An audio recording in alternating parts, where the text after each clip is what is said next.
Bismillah walhamdulillah wassalatu wassalamu ala rasulillah wa mawadah wa ba'dah amma ba'dah.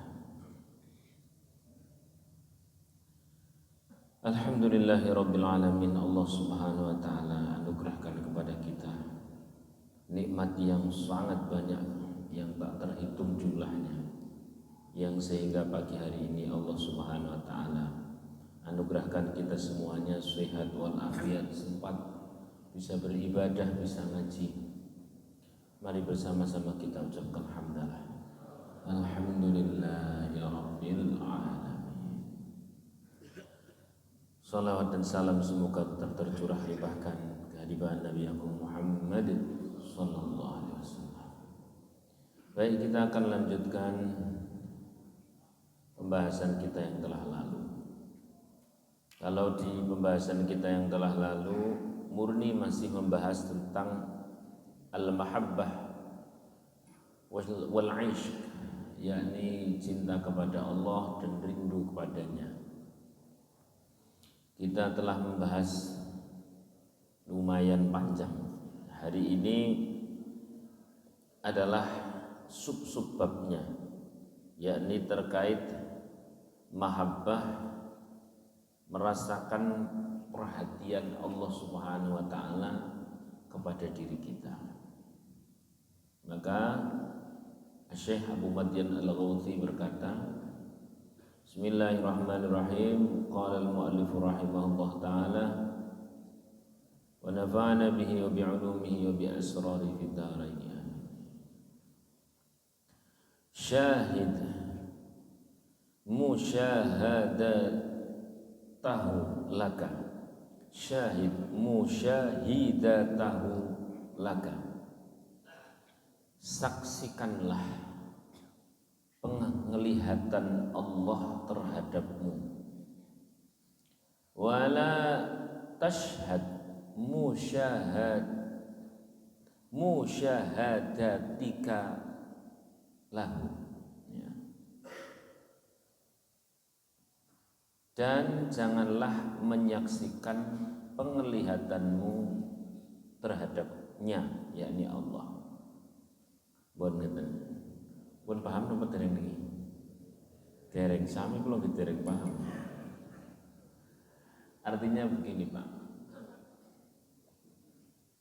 Tinimbangane nggo gawe melihat apakah diri kita ini dekat kepada Allah atau tidak, mending melihat sesuatu yang pasti bahwa Allah itu pasti dekat, gitu ya. Nek kita dekat atau tidak, yo kadang lali, kadang mboten. Tapi lihatlah betapa Allah pasti maha dekat. Gitu.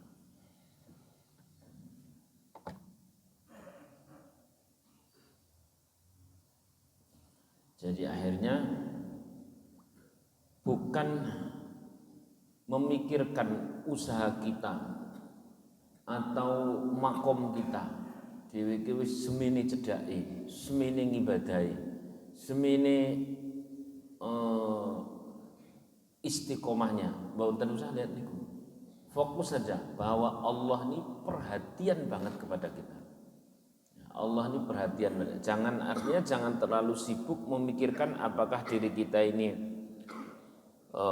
ngibadahi sudah bagaimana, sudah setinggi apa, sudah seistiqomah bagaimana, makom kita mboten usah niku, mboten usah.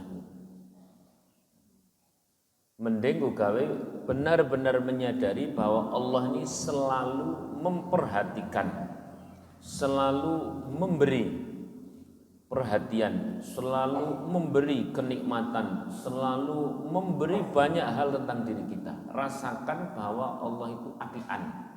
Ini mangane nggo gawe ningali apakah kita sudah sampai mana, mending pastikan yang pasti-pasti saja. Yang pasti Allah itu maha baik. Merasakan bahwa Allah ini baik, wah ini lebih dibutuhkan atau lebih utama dibanding diri kita sudah sampai mana, betul usah mikir. Sallallahu ala Nabi Muhammad. Dibahasakan Raqiz ala inayatillahi bika wa la tashghil bi muhawalatika ru'yatallah. Fokuslah pada perhatian Allah terhadapmu dan jangan sibuk dengan usahamu untuk melihat Allah. Allahu daiman ma'ana. Allah itu selalu bersama kita. Idza adrakna anna Allah al-'azim alladzi la yahtaju ilaina. Ketika kita menyadari bahwa Allah yang Maha Agung tidak membutuhkan kita. Allah tidak membutuhkan kita. Tapi yuhidu bina wa yar'ana, tetap memberikan perhatian kepada kita, menjaga kita.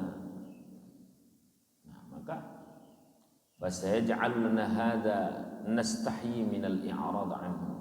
Hal ini membuat kita ini akhirnya malu berpaling kepada Allah. Sederhananya adalah wong Gusti Allah ki ora butuh dhewe, tapi kok terus memberikan nikmat-nikmat kepada kita. Kan aneh kok janjanin sederhananya kalau ada seorang besar atau di sini disebutkan sih muluk raja yang memberikan perhatian kepada orang-orang kecil, lalu kemudian orang kecil tidak memberikan perhatian apa-apa, kan wagu. Raja di sini yang dimaksud adalah Allah. Nah, maka tanyakan kepada dirimu, idza kana Allah yuqbilu 'alaika wa yanzuru ilaik bi rahmatih, jika Allah dekat atau bahkan mendekatimu dengan memandangmu, dengan memberikan rahmatnya, lalu bagaimana tidak wagu malah kita ini sibuk kepada yang selain Allah. Karena tentu Allah memberikan betapa perhatian kepada diri kita, betapa Allah Subhanahu wa taala ini baik kepada diri kita, tak pernah sedikit pun lepas, kok malah kita mengu. Nah, ini kan menjadi wagu. Nih, bahasa sing paling gampang, nih, contoh-contoh keseharian kita itu diajari di sini dalam hal ini oleh Abu Madyan Al-Ghawthi untuk sering-sering dalam urusan-urusan kecil kita ini ngerasa nek Gusti Allah itu perhatian, baik, apian, dan menyaksikan kita dan sebagainya, tanpa harus terlalu sibuk. Kita ini di sisi Allah sudah sampai mana ini betul bisa dipikir. Sing penting Gusti Allah apian niku dirasake sing tenanan. Dirasake tenanan. Shallallahu alaihi Nabi Muhammad. Kita bangun pagi dalam keadaan sehat. Sering berupa kita merasakan kesehatan itu nikmat. Kita sering lupa mengucapkan hamdalah dalam setiap detak jantung, denyut nadi, nafas dan sebagainya. Intinya fokus kepada perhatian Allah. Fokus betapa Allah ini memberikan hal-hal terbaik di dalam diri kita. Bahkan untuk doa-doa yang belum terkabulkan, bukan Allah tidak mampu, juga bukan karena Allah ini tidak bisa, kita saja yang terlalu bodoh barangkali kalau dikabulkan malah jadi elekan di kita ini, malah menjadi sombong, malah menjadi lupa dan sebagainya. Jadi Allah ini memperhatikan ya dengan perhatian yang sempurna. Karena nek kabeh dituruti itu bukan perhatian namanya. Kita punya anak kecil aja nek kabeh dituruti kan malah tidak sayang. Sayang itu kan berarti ada kebijaksanaan mana yang harus dikasih, mana yang harus ditahan kan begitu toh. Nah, ada seorang ibu di sini disebutkan, diilustrasikan. Annal bahwasanya seorang ibu itu memberikan kasih sayang kepada anaknya, kata kita tak terbatas. Wa rahmatul lil walad yanmu min rahmatillah. Padahal rahmatnya seorang ibu kepada anaknya itu adalah bersumber atau disarai hanya cipratan kecil dari kasih sayang Allah kepada seluruh hambanya. Nek ono bocah cilik tiba mawon, ibu atau bapak dengan kasih sayangnya akan sangat sigap. Padahal kasih sayang seorang ibu dan kasih sayang seorang bapak itu hanya cipratan kecil. Lalu bagaimana kasih sayang Allah yang merupakan sumbernya kasih sayang? Maka alangkah bodohnya kita kalau sampai rumongso Gusti Allah ki aduh, rumongso Gusti Allah itu tidak menyaksikan, rumongso Gusti Allah niku mboten ngrahmati. Niki jan sembrono tenan, ngoten niku. Sallallahu alaihi Nabi Muhammad. Lah, yang mau diajarkan pada pagi hari ini adalah kita ini disuruh sering-sering mengulang. Pagi merasakan ya Allah, Gusti Allah apian. Awan sidik ya Allah, jan Gusti Allah apian tenan. Awan sidik Masya Allah, Allah itu sempurna penglihatannya, sempurna perhatiannya. Ora kabeh dituruti. Ya Allah, ya nek aku karepku ki kabeh dituruti dadi kaya Firaun kira-kira aku kurang Gusti Allah jan apian tenan. Nah, kata-kata seperti itu adalah hal yang sederhana yang kadang kita ini lupa. Padahal janjian ini sederhana dan simpel banget, gampang. Tidak usah kau perhatikan kita itu sudah sampai mana, makom mboten usah. Tahu-tahu kita akan sebuah di satu posisi yang spesial. Sallallahu alaihi wasallam. Ya itu saja sih ngaji ini pun semonten mawon. Saya rasa cukup nggih. Nuwun niku mawon. Lah sing penting kan lakoni mawon. Lakoni. Kalau ini terjadi, nggak ada istilah namanya orang mengeluh. Asli nggak ada istilah orang namanya mengeluh. Nggak ada orang istilah namanya bongso mengeluh, dresulo, maidu. Mboten enten pun mboten enten. Nek niki dilampahi tenan. Niki disuruh setiap detiknya. Terus kemudian dicontohkan ya. Contoh-contoh yang dalam beberapa kitab ini saya kumpulkan. Yang pertama dari ada namanya Sifatus Sofwah itu Syekh Ibnu Qayyim Al-Jauzi. Beliau itu mengkisahkan di zaman Sayyidina Umar radhiyallahu anhu ada seorang penjual roti dengan stand rotinya penjualannya kecil banget. Beda karo liyane. Liyane iki gede-gede ngoten ya carane gitu. Mungkin ya toko tapi tokone napa? Cilik banget. Emplek-emplek. Emplek-emplek. Liyane toko gede-gede. Wah, liyane toko yang besar-besar. Tapi orang ini terus mengatakan yang Allahumma kfini biri'ayatik, Allahumma kfini biri'ayatik, Allahumma kfini biri'ayatik. Niki nek kula terjemahke bebas kurang lebih artinya yuk ngeten iki. Ya Allah, cukupkan aku dengan perhatianmu. Perhatianmu sudah lebih dari cukup. Perhatianmu sudah lebih dari cukup. Perhatianmu sudah lebih dari cukup. Kemudian Sayyidina Umar itu geli. Kok wiridannya aneh teman. Orang terus kemudian wiridan sing wis bukan wiridan sing lazim lah ya. Ya Allah,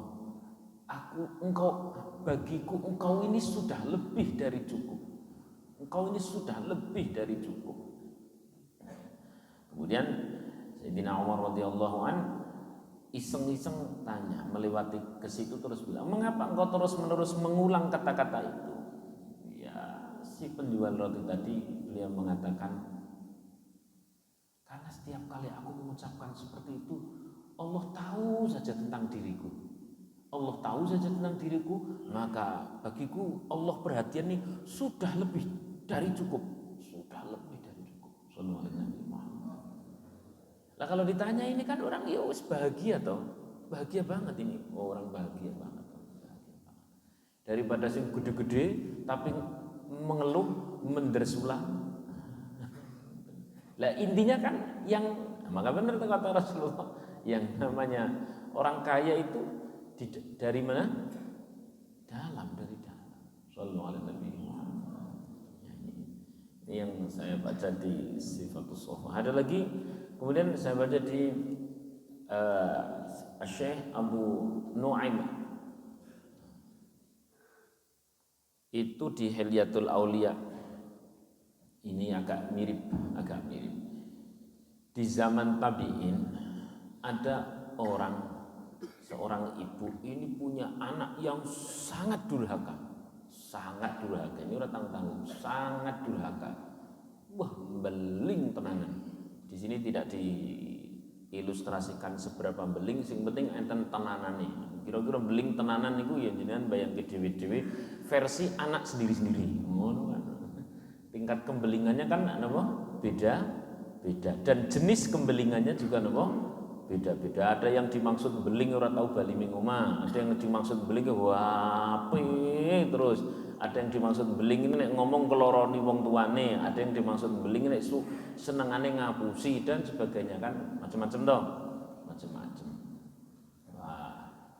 Tapi sang ibu itu setiap hari itu sampai membuat anaknya itu geli. Kenapa? Yang ia ucapkan ya Allah. Dia bilang demikian. Nek tak terjemahkan ke bahasa Indonesia secara bebas jadi begini. Ya Allah, Engkau yang titipkan kepadaku seorang anak dan pasti Engkau akan kembalikan anakku ke jalan yang menitipkan. Ya sing nitipke Gusti Allah ya baliki mungkon Gusti Allah. Saiki lagi lunga engko pasti bali. Wong ana sumbere yakni Engkau ya Allah. Wis Engkau ini terlalu mudah, terlalu baik. Dadi muji mon karo Gusti Allah. Kan aneh to. Wong diparingi anak beling kok muji karo Gusti Allah niku kan longko napa longko banget. Dhewe kadang-kadang kan wah anak angele jane anak sapa. Iki anak kreatif lah bapak. Wah anak repot. Wah anak setan. Wis sesama setan jangan saling marah to, Pak. Repot nek ngono iki. Hingga suatu ketika di umur yang kesekian itu anak tersebut dengan kejadian demi kejadian di dalam kehidupannya akhirnya dia itu nyadar ya kembali ke jalan yang benar. Dan ketika sudah sadar dia bilang sama ibunya, yang aku heran bukan apa-apa Bu, saya cuman heran dulu pas saya beling loh ibu kita tetap apian Gusti Allah. Lah memang Gusti Allah tahu elek apa piye? Ngoten jawabane. Sallallahu alaihi Nabi Muhammad. Enggak terbayang kalau terus kemudian anak ini diuji oleh Allah Subhanahu wa taala dengan seperti itu, terus kemudian si ibu ini cara berpandangannya kepada Allah ini jelek padahal ana 'inda dhanni. Maka ini orang berpandangan baik terus berpandangan baik. Ya Allah, ini ada di Hilyatul Aulia. Pada intinya saya hanya mau menyampaikan Pak rahimahullah. Ayo bareng-bareng di sela-sela waktu kita di keseharian kita rasa ketenanan nek Gusti Allah apian. Pun niku tok. Jane ngajine mboten usah paringi contoh langsung merasakan di tiap detiknya nek Gusti Allah niku apian. Seperti tadi itu di zaman Sayyidina Umar. Ya Allah, perhatianmu kepadaku sudah lebih dari cukup. Pun sudah lebih dari cukup. Wis ora usah kaya apa-apa kuwi wis pol-polan. Kau perhatian lebih dari cukup. Jenara jadi minel doplongin. Ya kurang lebih seperti itu. Ada tambah satu lagi. Itu tuh di Tadhkiratul Aulia. Saya punya kitab itu yang nulis namanya Fariduddin Attar, asli orang Persia. Ya, orang Persia. Itu dikisahkan pula. Ini untuk memperkuat tema ya, memperkuat tema yang sedang kita bahas, bahwasanya kesibukan kita itu kesibukan merasakan bahwa Allah ini perhatian, Allah ini baik. Wis Gusti Allah ora kurang apa-apa wis lah. Mun ngeten. Nah, itu agak mirip dengan kisah yang di zaman Sayyidina Umar, tapi ini kisah ini ada di Syekh Ibrahim bin Adham, ditulis di kitab Tadhkiratul Aulia.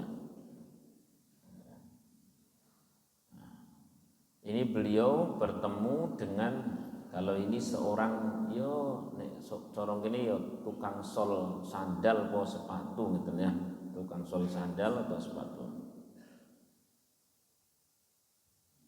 Nah, dia itu agak sama ya tadi itu, ngerasake bahwa Allah itu apian, perhatian, tidak pernah lengah, la ta'khudhuhu sinatu wala naum. Pak, mikir bareng-bareng Pak. Jelas-jelas kan kita semuanya bahwasanya paham Allah itu la ta'khudhuhu sinatu wala naum. Sedikit pun tidak pernah lalai, sedikit pun tidak pernah tidur, sedikit pun tidak pernah ngantuk. Berarti selalu perhatian. Lalu suatu ketika kita ini sibuk kepada yang lain, atau suatu ketika kita ini mengeluhkan sesuatu, jadi sembrono betul Mbak? Sembrono no betul? Saya tanya, sembrono no betul? Tapi model yang seperti itu ada atau tidak? Ada atau tidak? Sajane orangnya hadir. Allah itu tidak pernah lepas dari hambanya. Aqrabu ilaihi min hablil warid. Lebih dekat dengan urat nadi. Perhatiannya full, Masya Allah, dengan segala kekuasaannya.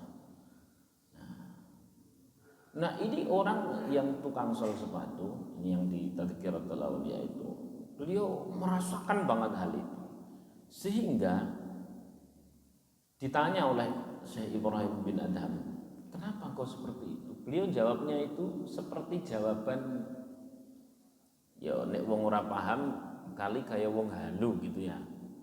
Tapi orang ini tuh orang merasa mesra dengan Allah. Jadi dia bilangnya begini, loh bagaimana Gusti Allah tidak perhatian? Setiap hari aku itu melihat betapa Allah memperhatikan kehidupanku. Ketika aku lapar, Allah memberikan aku makan. Ketika aku lelah, Allah mengistirahatkanku, memberikan nikmat bernama istirahat. Jangan ini saya tanya Pak, sing penting niku kasurnya atau nyenyaknya Pak? Budi, nyenyaknya. Maka di dalam Al-Quran itu kan, ya Allah, diulang berapa kali itu yang namanya naum. Kita dibikin tidur, ya kan? Kemarin kan sudah saya contohkan, tidur itu bagian dari nikmat Allah. Masya Allah. Ketika kembali lagi, ketika aku lelah, Allah memberiku nikmat bernama istirahat. Ketika aku dalam keadaan sulit, Allah memberikan aku kemudahan. Ketika aku hampir lalai dalam kemudahan, Allah memperhatikanku dengan kesulitan. Ini kan saking baiknya Allah. Terus dia nerwaca seperti itu. Ini Ibrahim bin Adham menangis, ya Allah, wong tukang sol sepatu loh, dia itu bener-bener ngrasake perhatian Allah. Lah aku sing tiap dina ibadah kaya Gusti Allah lali karo aku, astagfirullah.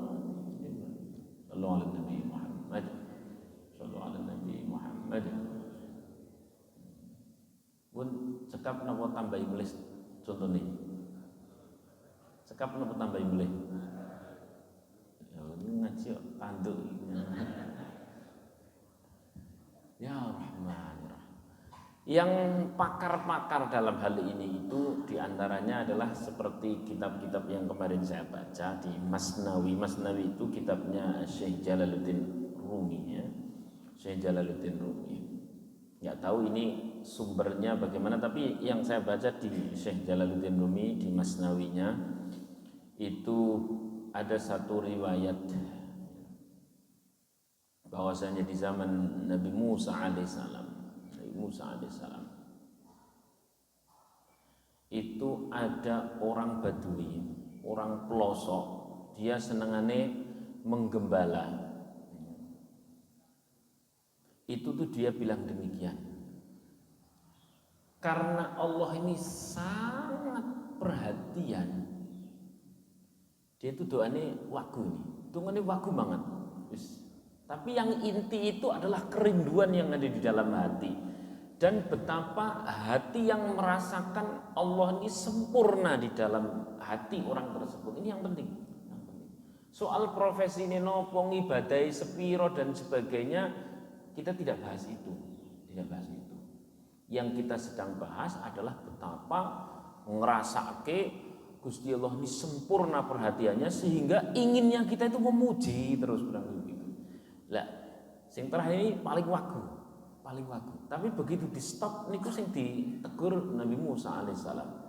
Ini orang Badui ini ngomong dan ya Allah, engkau ini kok apian man. Dia bilang, andai engkau di depanku niscaya, maksudnya andai engkau ketok ya, andai engkau bisa dibentukkan dalam bentuk materi, niscaya aku akan bersihkan kakimu dari debu, aku akan sisir rambutku, aku akan berikan kau susu terbaik dari domba-dombaku. Niki adalah bahasa mesra. Nah, maka kemudian Nabi Musa mendengar, wih, munajat aneh teman Gusti Allah meh diresiki napa nih dari debu rambutnya disisir, rasane aneh ngawur nih. Nah, malamnya Nabi Musa itu diajak bicara oleh Allah, namanya juga kalimullah, orang yang diajak bicara sama Allah. Nabi Musa itu ditegur oleh Allah Subhanahu wa taala, Musa, kamu jangan hentikan kemesraan hambaku kepadaku. Memang dhek iki tekan kono kuwi carane mikir. Intinya dia itu rindu kepadaku. Nek soal bahasa kan wong kelasnya beda-beda. Kun paham napa dereng? Jenengane bayangan wong Badui kan karepe kan ya nek Gusti Allah tak sisi, tak dikuke suguhan sing paling enak niku kan ya memang tekan ngono carane mikir. Tapi bahwa hatinya ish, hatinya mahabbah, lah itu yang paling substansi. Kok jangan putus kemesraanku dengan hambaku yang itu. Dia itu ngerasake banget nek aku ini sempurna. Lah carane ngomong ya memang tekan kono, aja mbok salahke, kurang lebih. Cetha nggih. Sallallahu alaihi Nabi Muhammad. Sehingga kalau kita menggunakan bahasa ya Allah, kau beri aku detak jantung, denyut nadi, nafas, anak, istri, rumah, Islam, iman, dipilih jadi umat Kanjeng Nabi Muhammad. Sampai detik ini kau takdirkan aku sujud, kau takdirkan aku zikir, wah pun niku lebih dari cukup. Bilanglah seperti itu di setiap hari. Ini yang dapat saya sampaikan, semoga bermanfaat. Al-Fatihah. A'udzubillahi minasyaitonir rajim. Bismillahirrahmanirrahim. Alhamdulillahirabbil alamin. Arrahmanir rahim. Maliki yaumiddin. Iyyaka na'budu wa iyyaka nasta'in. Ihdinas siratal mustaqim. Shiratal ladzina an'amta 'alaihim ghairil maghdubi 'alaihim waladdallin. Amin ya rabbal alamin. Sebelum tanya jawab, saya khawatir kalau nopo ngaji-ngaji seperti ini ditakoni dalile. Nek takleti dalile yo saking katahe nggih bahwa Allah ini dekat, ini di surah Qaf itu jelas, wa nahnu aqrabu ilaihi min hablil warid. Allah dekat, bahkan lebih dekat daripada urat nadi. Kalau dalam surah Toha, ya'lamu ma baina aydihim wa ma khalfahum wa la yuhituna bihi ilma. Kalau ini terus di surat A'raf itu ada bahasa wa rahmati, dan rahmatku kata Allah wasi'at kulla syai'. Ai wasi'at itu artinya meliputi segala yang paling kecil dari partikel hambanya, segala yang paling jauh terjangkau oleh rahmat Allah. Rahmat Allah sangat menjangkau. Masya Allah. Kalau dalam hadis Imam Tirmidzi, dan banyak sekali ini di sini disebutkan sekian banyak dalil, artinya tidak kurang-kuranglah dalilnya. Kalau dari makalah-makalah perkataan para sahabat disebutkan lau kushifal ghita mazdadtu yaqinan, kata Sayyidina Umar. Seandainya tabir antara dunia dan akhirat ini dibuka, dunia akhirat itu di siji seret, niscaya aku tidak akan bertambah yakin. Kok bisa? Iya, karena nang dunia tok aku yakin dengan perhatian Allah. Dan nang akhirat ibu bodoh. Innallaha bil ibadi arhamu minal walidati biwaladiha, kata Syekh Hasan Al-Basri. Sesungguhnya Allah ini perhatiannya jauh lebih perhatian dibanding perhatiannya seorang ibu kepada anaknya, karena itu hanya merupakan cipratan. Sumbernya itu pasti lebih luar biasa.